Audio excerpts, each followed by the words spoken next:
The storm outside had only just begun when Ryan Mercer realized he had broken the one promise he swore he'd never break again. He wasn't supposed to feel anything. No spark, no longing, no warmth that made his chest tighten.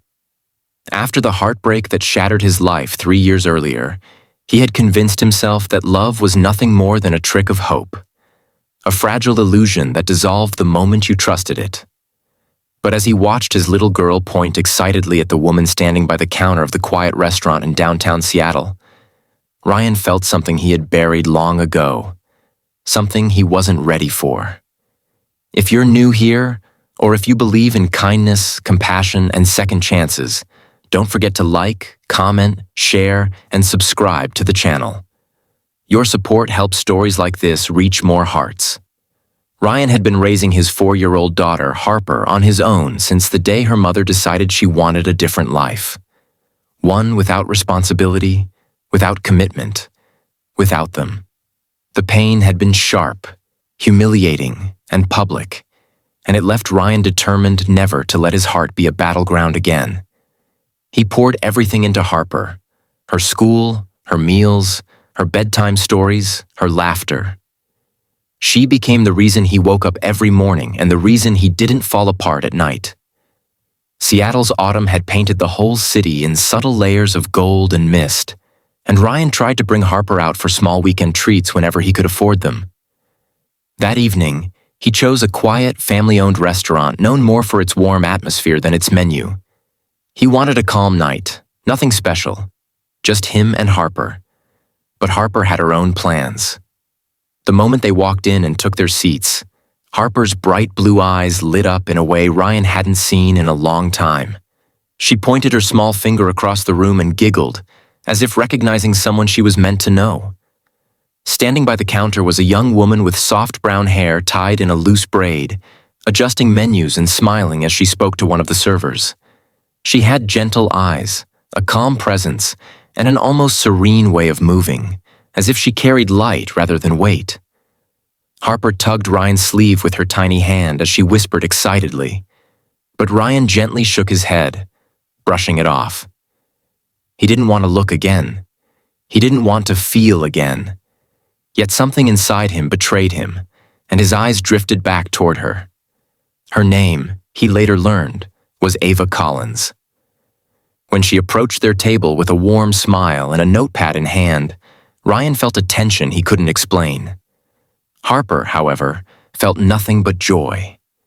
She immediately pointed at Ava and told her she looked like the princess from her bedtime book.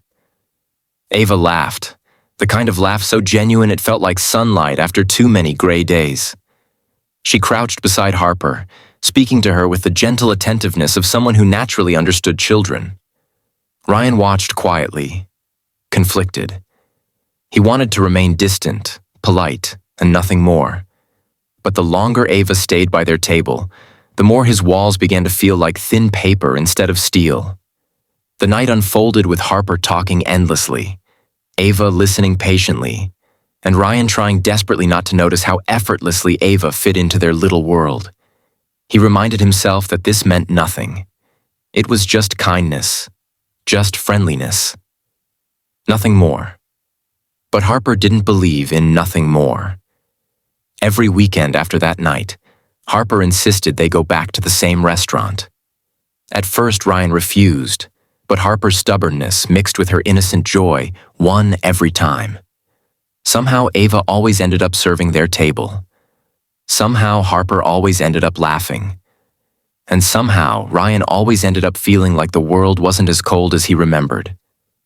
Still, he resisted. He kept conversation short, smiles minimal, and any personal detail buried deep. Ava never pushed, never intruded, never tried to step into places he didn't offer. She treated him with the same kindness she treated everyone else. Maybe that was why it scared him.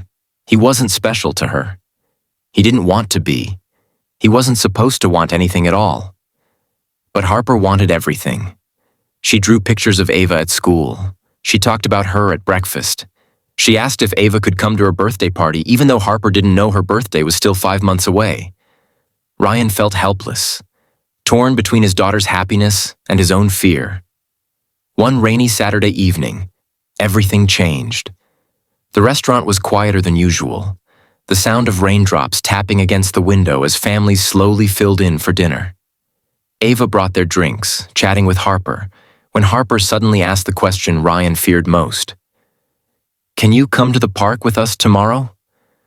Ryan immediately opened his mouth to intervene, but Ava looked at him first, her expression gentle and unsure, as if she didn't want to overstep. Ryan hesitated. He wanted to say no. He needed to say no. But Harper was looking at him with those hopeful eyes, the same eyes that had healed him in ways nothing else ever could. And Ava? She waited respectfully, giving him control. For the first time in years, Ryan realized he didn't feel pressured. He didn't feel trapped. He just felt tired of running. "Maybe," he said quietly. Harper cheered. Ava smiled, and something in Ryan's chest cracked. The next day, under soft gray skies in a local Seattle park, Harper ran around laughing while Ava and Ryan walked slowly behind her. They talked more in that hour than they had in all the weeks before, about work, parenting, loss, hope, and the quiet fears they both carried. Ava wasn't perfect, and she didn't pretend to be. She admitted she was still healing from her own heartbreak, still figuring out her path, still learning who she wanted to be. Ryan understood that, and for the first time, his guarded heart felt safe, not because she promised anything, but because she didn't. Their afternoons in the park became weekly. Harper grew more attached, and Ryan, well, he tried not to admit what was happening. He kept reminding himself of the promise he made the night his ex-wife walked out, that he would never allow anyone the power to hurt him again. But promises made in pain aren't always meant to last forever. One chilly November afternoon, Harper slipped while running near the playground and scraped her knee. She cried loudly, and Ryan rushed to her. But so did Ava, who had happened to stop by with hot chocolate on her break. The way she held Harper, soothed her, and gently cleaned the wound with the tissues she carried in her purse. It felt like watching someone who belonged in their life all along. Something inside Ryan broke wide open that day, not from fear, but from acceptance. He cared. He cared deeply. That night, after putting Harper to bed, Ryan sat alone in his living room, staring at the soft glow of the Seattle skyline through the window. He trembled, not because he was falling in love, but because he had already fallen. He thought of Ava's calm voice, her gentle patience, the way she made Harper laugh, the way she made him forget he was supposed to be afraid. He realized that love didn't destroy him last time. People did. And Ava wasn't his past. She wasn't a risk. She was a possibility. And yet, he still hesitated. Not because he didn't want love, but because he didn't know if he deserved it. It was Harper who made the decision for him. The next week, as Ava served them dinner, Harper looked up at her, then at her father, and announced, loud enough for half the restaurant to hear, that she wished Ava could be in their family forever. The silence that followed was thick and overwhelming.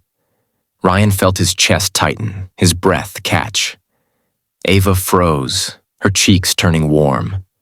Harper just smiled innocently, unaware of the earthquake she had caused. Ryan looked up, met Ava's eyes, and for the first time, he didn't look away.